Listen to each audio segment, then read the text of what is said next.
Hey everyone, Tech Priest Fred here, and we have nerfs coming to the game. And that's good, to be honest. What's even better is that we are also presumably getting buffs, so let me dive into the topic, alright?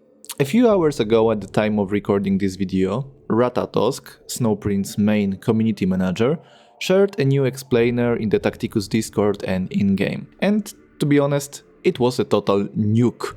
One of the questions asked about Ragnar and how he makes the tournament arena meta unhealthy, which I think we can all agree with, but in the answer we got Ratatosk saying that the changes to Ragnar are planned and will be so significant that they intend to give us a reset zone. Most likely this means changing his gameplay patterns like a rework or just nerfing him, which would explain the reset stone since the last time we got one, 3 summoner characters were nerfed in a summon heavy meta. But you see, Ragnar getting nerfed is to be expected. But Ratatosk said in the game's main Discord chat that, well, look at it yourself. We've got other character changes, nerfs and buffs. Multiple nerfs, multiple buffs. Which got me thinking, who is getting the axe and who is getting some love? So let's start with the axe first. Ragnar is already confirmed and I have no idea how Snowprint will want to nerf him if it's big enough to give out a reset stone. I would say that Ragnar's Warhowl should either be used like Gelgord's active, forcing the character to charge on using it, or that it should affect normal melee attacks only, which would kill the Kalgar active or Matanio active combo in Tournament Arena. But I think that I prefer the Gelgord's approach to the problem. The biggest problem of this situation is that every nerf towards Tournament Arena Ragnar is also a nerf towards Guild Raid's Ragnar, and while I agree that Ragnar is boring as hell to play on both of those modes, he is wildly problematic only on one of them. So we should just try to find a balance somehow that would allow the Tournament Arena to be healthier and the Guild Raid's team to not suffer that much. Of course, we are getting a reset stone, but it's not one character that's being affected by a Guild Raid's nerf.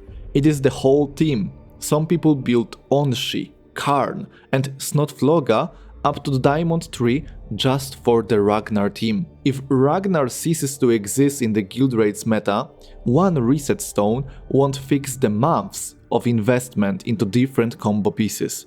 So let's try to focus on Tournament Arena with this one, Snowprint, please.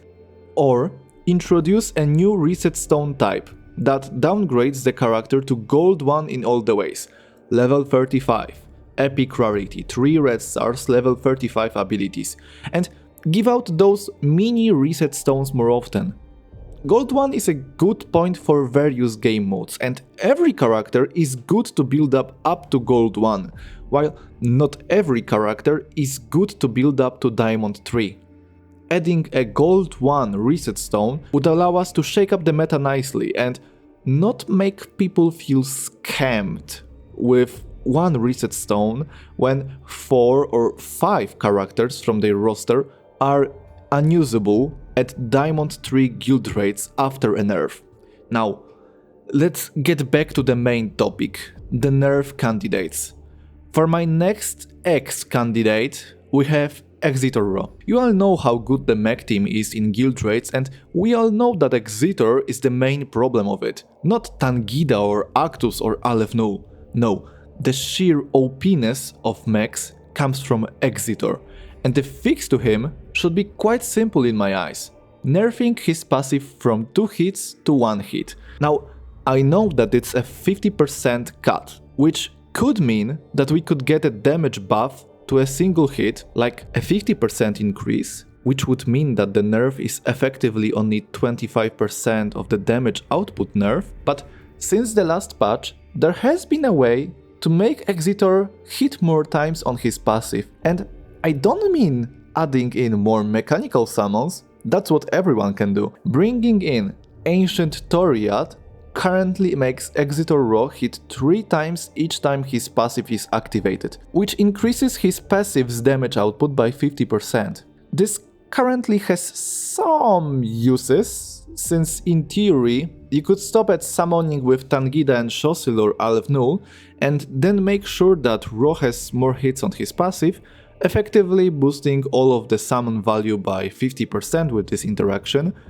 Going from 2 hits to 1 stronger hit would mean that Ro still is valuable for the side bosses with the Boast Adjutant trait, while adjusting his damage output on the bosses where he overperforms wildly, while not totally killing it, since his active is also a huge part of his damage output. Promoting Ancient Toriat in the process is a bonus in my eyes. And I have one more prediction for an X in this balance update.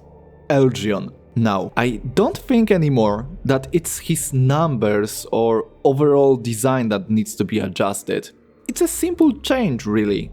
I believe that the healthiest way to do Eldryon right now is to change his passive to only affect normal attacks instead of all hits possible. What this means is Eldryon would still work with multi-hit teams. Eldryon would still benefit the summons of different team comps, like the Skitarius from Tangida, but it would make sure that no skill can abuse it too much. And you know what skills abuse it too much? Ro's passive and Karn's passive. They still would hit like a truck overall, and Eldryon would still be a sensible choice for all of the teams that we have currently in the game, but it would make sure that the design space is not restricted for abilities in the future. The damage buff is okay and has a place in the game, but it being so high while affecting every single instance of damage ever is what makes it problematic in the long run.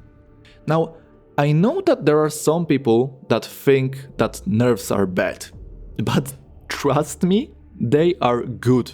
They prevent power creep and clear up design space for future additions to the games. Power creep makes older characters obsolete and forces you to constantly chase the new stuff, which, hey, is highly beneficial to the company that allows it, and in the meantime, your old stuff gets left behind. Having the balls to nerf, because that's what's required to nerf things in a game, is a huge props to any company that takes up this challenge, giving players other options and a recompensation, in our case, a reset stone for your Diamond 3 Ragnar, or perhaps my proposition of mini reset stones for the rest of the characters, is what is required if you do the nerfs. People invested their time and resources into a character, and it getting nerfed feels tragic. But if we can transfer the progress somewhere else, it's not that bad at all. But we have to be careful with it, since the Ragnar team is not just Ragnar. People build other characters to play this team, and if the whole team collapses, one reset stone won't be good enough. Clearing up the design space for future additions to the game, because I can guarantee you that some of the character designs that would be fun as hell were trashed because, oh, this will be too good with X or Y or Z character. Clearing this up is also a big positive for the game in the long run. We don't want Tacticus to become Yu-Gi-Oh! In terms of its power creep. Trust me on that one. So, now, let's get to the good parts. We are told that there are buffs coming too, and I'll make it a short wish list and let you guys discuss who deserves a buff in the comments section, okay? So, my buff wish list. Number 1. Certus, movement 3 instead of movement 2. Number 2. Typhus, more damage all around. Number 3. Abaddon, more tankiness, harder hitting active, making his passive affect non-imperial characters and having bonus stats for chaos characters, like Rodbone's active heal. Number 4. Katskoden, more love for his passive. Number 5. Niall, way more damage from his passive. Number 6. Tatmos, 3 hits instead of 2 on his attacks, and 2 hits on his passive instead of 1. Number 7. Neurotrop, opening up design space for his synergies by changing the passive max stacks to 10 and increasing the damage ramp up to make it equal to the current 15 stacks, which could allow non-Abraxas Neurotrop teams to rise up in the future. Number 7. Volk, some tankiness, but to be honest, he will need a bigger rework to work properly. Number 8. Vitruvius, with changes focusing on his passive. Number 9. Sibyl, making her passive affect her too, or just giving her infiltrate if the damage reduction is too scary. Number 10. Buffing the terrifying trait to have bigger impact in order to push characters like Death Leaper, Asmodai or Morgan Ra. And that's it. Well, it wasn't really a short wish list, but it's a list that has been piling up over time, and us not getting many buffs since the times of the Black Legion and Necron buffs back in the days made it like this. I hope that you are not scared of the nerfs coming. I hope that you are hopeful for the buffs. I hope that you will use your reset stone wisely. Wiser than me anyway, who has not used the first reset stone yet. Now, ladies and gentlemen, let's please discuss the potential nerfs to Ragnar and other characters, and the potential buffs to anyone you wish in the comments section below. I would love to engage with you on this topic. Have a nice day and praise the Omnissiah.